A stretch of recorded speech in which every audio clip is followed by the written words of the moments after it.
Welcome, ladies and gentlemen. Today we want to look at a calculative part in chemistry, and our major emphasis today is on relative molecular mass and relative molecular. We have relative molecular mass and relative formula mass. This is a calculative part, particularly molar concept, the one that we want to handle. But today we have started with the RFM. So we shall start the simplest part. Then with time we shall be dealing with those ones that are complex. Better enough to give a brief background. This part comes in when we are looking at what we are calling moles, that one where we talk about molar concept. These elements of the periodic table are shown to be light. Very light, they say that their masses cannot be determined using a weighing scale, balances, and so on. Therefore, scientists come up, particularly chemists, and they come up with the best way of calculating the amount of the elements, and they termed it to be in terms of what?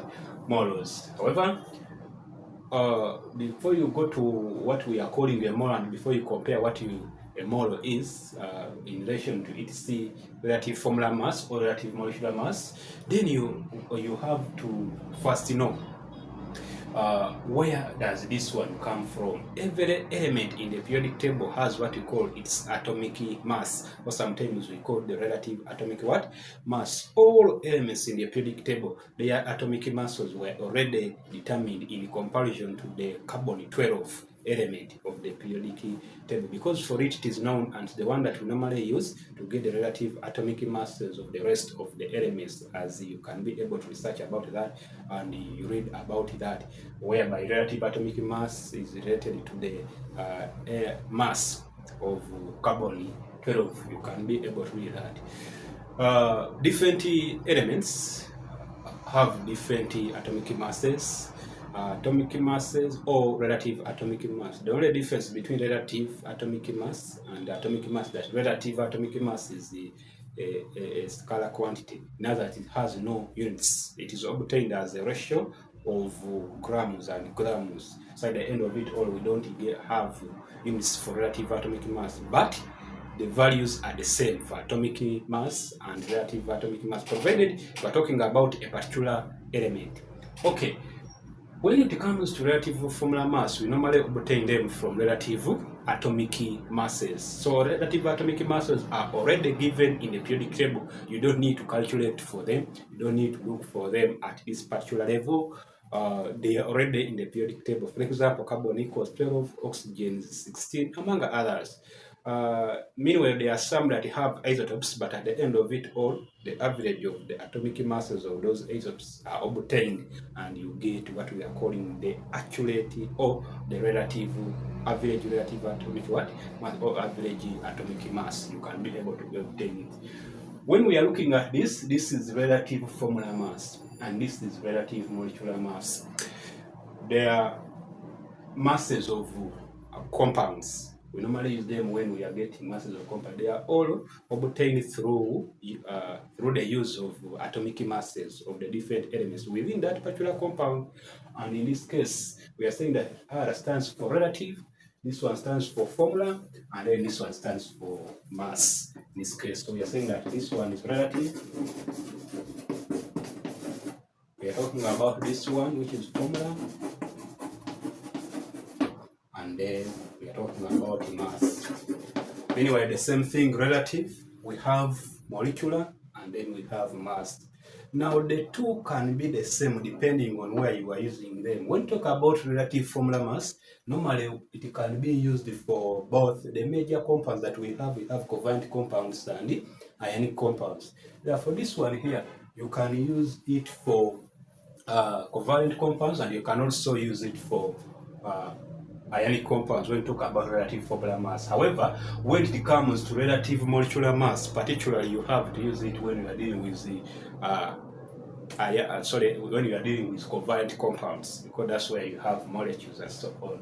Okay, at the end of it all, we have to calculate. Our major purpose today is to know how to calculate relative formula mass. Calculating relative formula mass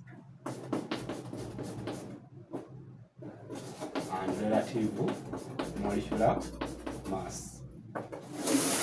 They are the ones that we want to calculate. So we can have an activity, and we can say that calculate the relative formula mass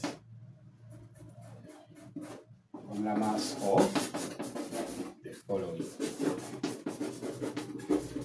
1, sodium hydroxide;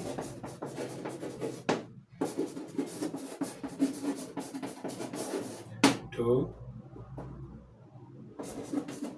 calcium carbonate;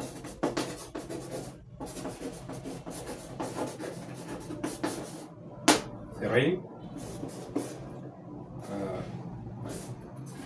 ignited copper 2 carbonate penta or deca.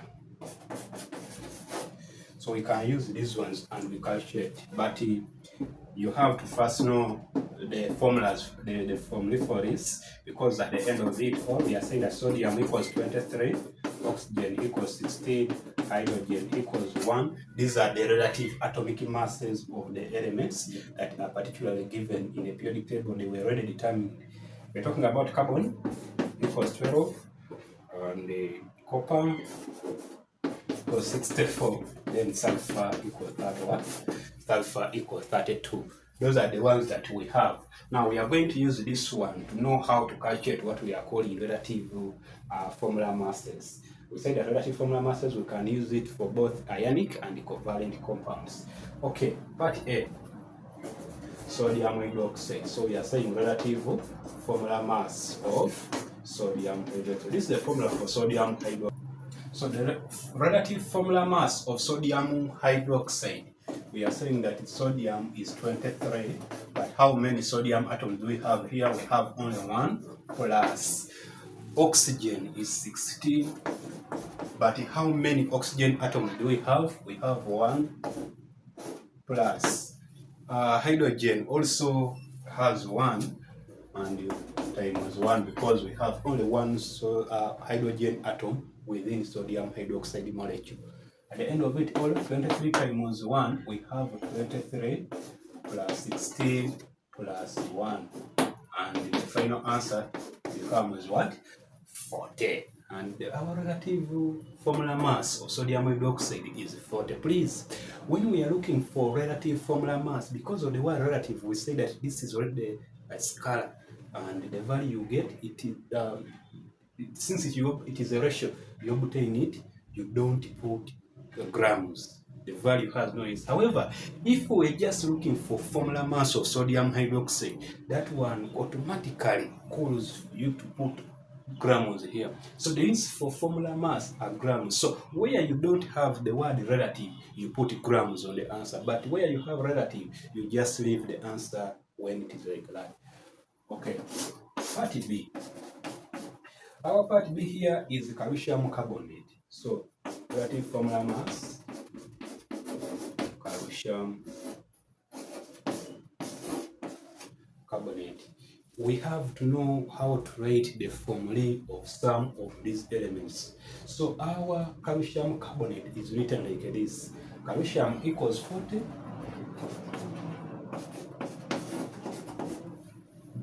however, what's the mass of calcium? It is 40. But how many calcium atoms do we have? We have only 1. Plus carbon. Carbon is 12. But how many carbon atoms? We have only 1. And plus oxygen is 16. But how many oxygen atoms? We have 3. Now 40 times 1, we have 40. Plus 12 times 1, we have 12, then plus 16 times 3, we end up with 48. Now, when you try to obtain 40 plus 12 plus 48, so 40 plus 12, this is 52. Then 52 plus 48, that's around 100.